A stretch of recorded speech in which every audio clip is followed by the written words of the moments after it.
میرے رسول پاک علیہ السلام کے بارے میں رب فرماتا ہے ابھی میں تو تیرے ہوتے ہوئے کافر کو سزا نہیں دیتا کہ تو موجود ہے۔ یاد رکھیں حضرت فضیل بن ایاز فرماتا ہے ایک جوان تھا،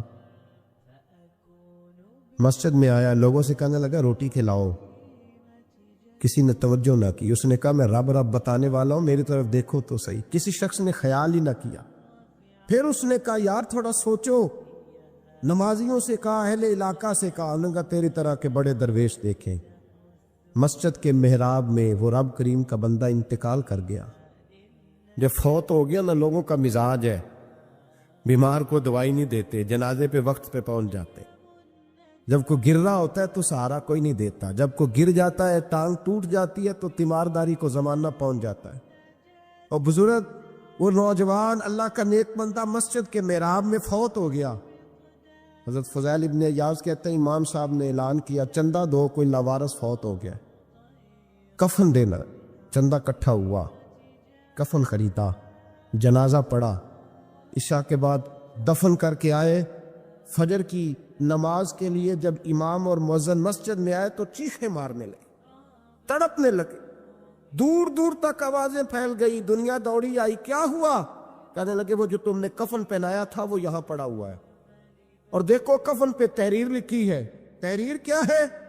عرش کے مالک نے فرمایا میرے دوست نے روٹی مانگی تم نے دی نہیں، اس نے تمہیں میرے قریب کرنے کے لیے اپنی طرف توجہ کرائی، تم نے کی نہیں، اور میرا یار تمہارے کفن کا محتاج تھا، سنبھال کے رکھو اپنا کفن، میں نے اسے جنت کا لباس عطا فرما دیا، سنبھال کے رکھو، یہ کوئی لاوارثوں کا ٹولہ ہے؟ یاد رکھیں جو وارث والے ہیں، وارث والے ان کا رنگ اور ہے، جو ماننے والے ہیں ان کا مزاج اور ہے۔ اپنی زندگی لاوارثوں کی طرح نہیں گزارے، تھوڑا سا ادھر گیا تھا تو پھر تھوڑا سا ادھر گیا تھا تو تھوڑا سا، یہ کیا بات ہے؟ یہ کیا بات ہے؟ اپنے آپ کو، اپنی نسبت کو، اپنے عقیدے کو مضبوط رکھیں۔ ایک انچ کے لیے اعلیٰ حضرت فاضل بریلوی رحمت اللہ علیہ کے مکان کی دیوار گر گئی، ایک کونا مکان کا، آپ جانتے ہیں پرانی دیواریں چھوٹی ہوتی تھی اور بارشوں میں اکثر گھروں کی دیواریں گری ہوئی ہوتی تھی، ایک سائیڈ کی دیوار گر گئی تو اس کونے میں ہندوؤں کا گھر تھا۔ اب مستری صاحب رات کو آئے، ان سے بات ہوئی تو کہنے لگے سویرے کام شروع کروں گا۔ کہا ایک دو صاحب نے کہ ہندوؤں کا گھر ساتھ ہے اور وہ دشمن بھی بڑے زیادہ ہیں، تو رات کو ہی ہو جائے۔ کہنے لگا جی نہیں میری مجبوری ہے، مزدور کہاں سے لاؤں گا، بڑے معاملات ہیں، سویرے شروع ہو گئے۔ اب رات کو مولانا ظفر الدین بہاری علیہ رحمہ کہتے ہیں بچے مدرسے کے، باقی سارے لوگ، سب کو جمع کیا گیا، چونکہ اس طرف سے تھوڑا خطرہ تھا ہندوؤں کی جانب سے۔ کہا جناب یہ بڑے دشمن ہیں اسلام کے، تو اس طرح کرو کہ دو تین بچوں کی ڈیوٹی لگائیں یا کچھ لوگوں کی یہاں رات کو پہرا دیا جائے، ٹھنڈ بھی بڑی زیادہ تھی، کھڑا ہونا بھی مشکل تھا۔ اعلیٰ حضرت رحمت اللہ علیہ شاہ کی نماز کے بعد جلدی اجرائے خاص میں تشریف لے جاتے تھے۔ اس رات جب دیکھا نا باہر شور ہو رہا ہے تو اسی طرح سر پہ ایک رومال لپیٹا تو باہر آ گئے، کہنے لگے کیا شور ہے؟ کہ حضور سردی ذرا زیادہ ہے تو یہاں کسی کی ڈیوٹی لگانی ہے پہرے کی۔ 2 منٹ خاموش رہے، پھر فرمانے لگے کوئی ضرورت نہیں، جاؤ سو جاؤ سارے جا کے، کوئی ضرورت نہیں، جاؤ اپنے اپنے کرو، کوئی عادت نہیں، پہنچ جاؤ۔ کہا حضور مہربانی کرے، طے ہونے لگا تھا۔ فرمایا میری وجہ سے کیوں کوئی ساری رات بیدار رہے، جاؤ تمہیں کہا نا آرام کرو۔ لوگ سو گئے۔ صبح فجر کی نماز پڑھ کے اعلیٰ حضرت رحمت اللہ تعالی علیہ جب سیڑھیاں اتر رہے تھے رضا مسجد کی، تو وہ جس ہندو کی جانب سے زیادہ خطرہ تھا وہ سیڑھیوں پہ بیٹھا تھا، مسجد کی سیڑھیوں پہ۔ سب لوگوں کی توجہ ہو گئی، کہنے لگا مولانا میں کلمہ پڑھنے آیا ہوں، مجھے کلمہ پڑھا کے مسلمان کر دیں، میں کلمہ پڑھنے آیا ہوں، مسلمان کریں۔ لوگوں کی توجہ، اعلیٰ فرمانے لگے نہیں ابھی تو انتظار کر، تھوڑی دیر کے، اچھی طرح سوچ لے، جذباتی فیصلہ نہ کر کہ تو آ رہا ہے۔ یہ کہہ کے جب 2 سیڑھیاں نیچے اترے اس کے پاس سے تو اس نے پیر تھام لیے، کہنے لگا اب ایسے تو نہ کرو، رونے لگا۔ اعلیٰ حضرت رحمت اللہ نے کلمہ پڑھایا، کچھ باتوں کی نصیحت فرمائی، تشریف لے گئے۔ گھیرنے والے گھیر کے بیٹھ گئے، کہنے لگے ہمیں بھی بتا بدلہ کیسے ہے؟ کہنے لگا دیوار گر گئی، آدھی رات کے وقت، آدھی رات تک انتظار کرتا رہا، پہرے دار کوئی نہیں، تو 2 تلواریں لے کر جب میں ان کے مکان کی جانب بڑھا، میں نے کہا آج گردن کاٹوں گا اور کاٹ کر کے نکلوں گا۔ کہتا ہے جب میں قریب آیا تو 2 شیر کھڑے تھے، اوپر سے پلٹ کے آیا تو پھر کھڑے تھے، ادھر سے پلٹ کے آیا تو پھر کھڑے تھے۔ فرماتے ہیں میں 2 گھنٹے کے بعد آیا تو پھر پلٹ کے کھڑے تھے، میں پھر 1 گھنٹے کے بعد آیا، سحری کا وقت ہوگا تو پھر پلٹ کے کھڑے تھے، اب میں ڈر کے بھاگا۔ کہتے ہیں فاضل بریلوی نے اپنی کھڑکی سے منہ باہر نکالا، کہنے لگے اور کتنا تجربہ کرے گا، مجھے تو لاوارث سمجھتا ہے؟ لاوارث ہوں میں، اور کتنا تجربہ کرے گا، بس کر مان جا۔ میں نے کہا حضور یہ کون ہے، مجھے بتائیے تو صحیح یہ کون ہے؟ تو کہنے لگے میں نے ساری زندگی رسول اللہ کی عظمت کا دفاع کیا ہے، ساری زندگی غوث اعظم کے نعرے لگائے ہیں، ابھی تو یہ مدد صرف غوث پاک جیلانی کی بھیجی ہوئی ہے، ابھی تو غوث اعظم کی بھیجی ہوئی مدد ہے، مولا علی ابھی پیچھے ہیں، 2 جہاں کے محبوب ابھی اس سے پیچھے ہیں، وہ تو ابھی پیچھے ہیں، پیچھے کھڑے ہیں کہ ضرورت پڑی تو ہم بھی تیار بیٹھے ہیں۔ او بھائی آج رواج ہو گیا، رواج، میں نے 2-4 دن پہلے بھی کہا تھا، لوگ کہتے ہیں نہیں کوئی نہیں ضرورت، سامنے سارا کچھ نظر آ رہا ہے۔ او خدا کے بندو یاد رکھو، نسبت ہے بڑی چیز، جانے تو وہ دو میں، اگر کسی کو نسبت میسر آ گئی نا، نسبت، خالی دامن ہی مل گیا، تیرے ہاتھ میں کچھ ہے تو ہونی چاہیے نا، خالی دامن تجھے کسی کا میسر آ گیا تو تو بچ گیا۔ اپنی نسبتوں کی حفاظت کرے، ان کو مضبوط کرے، ان پر محنت کریں، ان پر توجہ رکھیں۔ یہ نسبت جو ہوتی ہے نا، نسبت، یہ دیکھیں نا، ایک گتا ہے، عام کتاب کو لگا ہوا ہے تو جہاں مرضی رکھ دو، اس کی کوئی قدر نہیں، لیکن جو گتا قرآن مجید کو لگ گیا ہے اس کو بغیر وضو چھونا جائز ہے۔ ایک پٹھے پہ اینٹ بنی ہے، جو باتھ روم میں لگ گئی وہاں بغیر جوتے کے جایا نہیں جا سکتا، اور جو مسجد میں لگ گئی وہاں جوتے پہن کے جایا نہیں جا سکتا۔ یہ نسبت ہے بڑی چیز، اگر میسر آئے نصیب ہو، اپنی نسبت کو مضبوط کر کے رکھا کریں، اس کی جولانی کا مظاہرہ کیا کریں، اس نسبت میں روز توانائی آنی چاہیے۔ میں آپ کو بڑی ذمہ داری کے ساتھ ایک بات بتاتا ہوں تجربے کی، ہمیں جتنا کسی نے آ کے کہا ہے نا نسبت کے خلاف، ہماری نسبت اس سے زیادہ مضبوط ہوئی۔ ہمیں جتنا کسی نے آ کے کہا ہے نا جی آپ کو کیا ملا، آپ کو کیا ملا، تو ہم نے اتنا کہا یار جیسے جیسے تو کہتا جاتا ہے ہماری تو نسبت میں اضافہ ہوتا جاتا ہے، ہمارا تو مزاج بدلتا جاتا ہے، روز ایک نیا پردہ کھلتا ہے، روز ایک نیا رنگ واضح ہوتا ہے، روز ایک نئی حضرت جنید بغدادی، یہ تو حضور غوث اعظم کے بھی پیر ہے نا، یہ تو حضرت داتا علی اجویری کے بھی پیر ہیں۔ حضرت جنید بغدادی کے بارے میں داتا صاحب نے لکھا ہے کشف المعجوب میں، فرماتے میں عالم بن گیا، پڑھ گیا، میرے ماموں بھی تھے، میرے مرشد بھی تھے حضرت سری سختی رحمت اللہ علیہ، تو مجھے اکثر کہتے کہ جنید یار تقریر کیا کر، میں کہتا ہوں حضور ابھی میں نیک نہیں، ابھی میں خود ٹھیک نہیں۔ میرے پیر بھائی بھی مجھے کہتے کہ حضرت کی بھی خواہش ہے تو ہمارا بھی دل کرتا ہے، لگتا ہے کہ آپ کی گفتگو کی برکت سے اللہ بڑے لوگوں کو ہدایت عطا فرمائے گا، آپ وسیلہ بنیں گے، تو بات کیا کریں۔ کہتے میں ٹال دیتا، میرے نصیب دیکھو، ایک دن میں اپنے گھر میں سویا ہوا تھا تو اچانک بغداد کی ساری گلیوں نے مہکنا شروع کر دیا۔ فرماتے اچانک ٹھنڈی خوشبوئیں پھیل گئیں، میرے نصیب دیکھو کہ مجھے مصطفیٰ کریم کا دیدار نصیب ہو گیا۔ خواب میری وچ آیا ماہی تے میں گل وچ پا لیا باواں، تے ڈر دی ماری اکھ بھی نہ کھولاں کتے پھر وچھڑ نہ جاواں۔ کہتے ہیں حضور تشریف لائے تو مصطفیٰ نے بڑا ہی نوازا، محبوب نے بڑا ہی نوازا، کاش آپ کو لذت آئے اس بات کی، حضور نے اللہ اکبر بڑا ہی نوازا۔ کہتے ہیں محبوب جانے لگے تو ہلکا سا جملہ، میٹھی سی بات، ایک جملہ بڑا میٹھا سا، جاتے دفعہ فرمانے لگے جنید تقریر کیا کر یار، تقریر کیا کر۔ داتا صاحب لکھتے ہیں، داتا صاحب فرماتے ہیں کہ حضرت جنید بغدادی کہتے ہیں عرض کی حضور اب تو ضرور کروں گا، اب تو روز کروں گا، کھول کے کروں۔